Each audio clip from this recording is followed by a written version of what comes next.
donc, il y a une qualité que vous devez développer, c'est l'auto-apprentissage. Alors, on va parler ensemble de l'impact de l'arrivée de l'intelligence artificielle sur le monde du travail et sur le rôle de chacun dans les entreprises en tant que salarié. Implémenter dans nos métiers, enrichir nos métiers grâce à cela. La petite problématique, c'est que cette information, j'ai dit, elle a été digérée, elle a été digérée par d'autres qui n'ont pas toujours une lunette très critique sur l'information. Donc le rôle du salarié, ça va être de prendre cette information, de l'utiliser, mais aussi de savoir être critique face à cette information qui nous est déversée en mode automatique par les outils d'intelligence artificielle. Ça va nous permettre quoi ? De gagner du temps dans notre travail, puisque toute cette information qu'on passait du temps à rassembler, finalement, elle arrive jusqu'à nous. Gagner du temps, gagner en productivité. De nombreuses entreprises vont se dire, finalement, il y a des métiers qui passaient beaucoup de temps dans la recherche d'informations, qui vont devoir se transformer pour pouvoir appréhender une autre manière de travailler. Et donc, on va la digérer, nous, en tant qu'humains, de manière totalement différente, en ayant quand même un point de vigilance sur lequel je tiens à insister.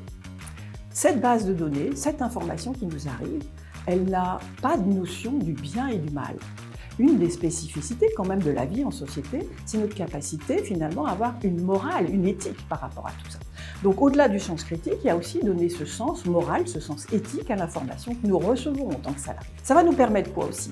Toutes ces tâches finalement répétitives, où on aura une information qui nous arrive, sur laquelle on aura exercé un sens critique, ça va nous permettre de dégager du temps finalement pour notre créativité. Donc l'intelligence artificielle va nous permettre finalement de gagner en productivité, d'avoir de l'information en stock, va transformer nos métiers, mais ne jamais oublier, 1, le sens critique par rapport à ça, 2, que nous sommes des êtres humains. Nous avons un corps, nous avons un cœur aussi, et que c'est au travers de ces deux outils-là, le corps et le cœur, que l'on va pouvoir donner une vraie valeur ajoutée au métier. Donc tous les métiers de la relation, par exemple, vont avoir un avenir, j'allais dire, majeur, à partir du moment, bien sûr, où ils savent utiliser en amont cette information, la travailler, la critiquer. Tous les métiers qui travailleront encore sur la matière, les objets, l'art, par exemple.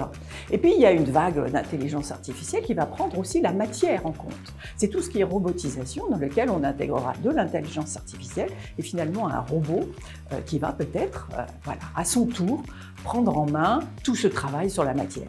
Donc, si je peux vous donner un conseil, d'abord, c'est de savoir questionner la matière première. On appelle ça prompter dans l'intelligence artificielle. On utilise les outils et on dit prompter, c'est-à-dire questionner pour avoir accès à l'information. Exercer son sens critique sur cette information. Et tout ça, ça va très vite, ça avance très très vite.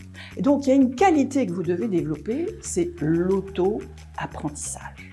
On voit aujourd'hui débouler des applications, des usages, etc. dans les entreprises qui sont à une vitesse fulgurante.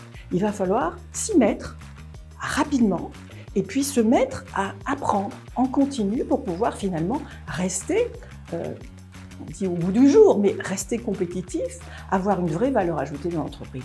Auto-apprentissage, sens critique et ne pas oublier son corps, son cœur, pour pouvoir générer ces fameuses relations qui apportent une vraie valeur ajoutée.